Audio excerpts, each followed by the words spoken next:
তো ওই পাঠান লোকটি যে কিনা সারাদিন নান বানাচ্ছে, তার পরনের কাপড় যা সাদা ছিল এখন বাদামি হয়ে গেছে, সে আপনার পাশ দিয়ে গেল আর আপনি মুখ বাঁকিয়ে বললেন এরা এখানে কি করছে? না না না না না, আল কাসিম হাবিবুল্লাহ, তারা অন্তত আপনার সালাম পাওয়ার তো যোগ্য, তারা অন্তত আপনার সালাম পাওয়ার তো যোগ্য। আর আমরা এই একই ধারণা নিয়ে আছি যে কেউ কেউ অন্য কারো থেকে উপরে। আমাদের ধর্মে এমন কিছুই নেই, সকল মানুষ সমান, সবাই। আর বিশেষ করে মুসলিমরা, সকল মুসলিম একে অপরের ভাই ভাই, সকল মানুষ সমান, সবাই।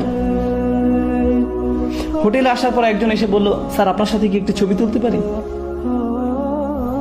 আমি বললাম যে স্যার কেন বলছেন, আমি তো আপনার ভাই। Okay sir. স্যার ভাই আমি কি আপনার সাথে একটু ছবি তুলতে পারি? তাদের মনের ভিতরে এই ধারণা ঢুকিয়ে দেওয়া হয়েছে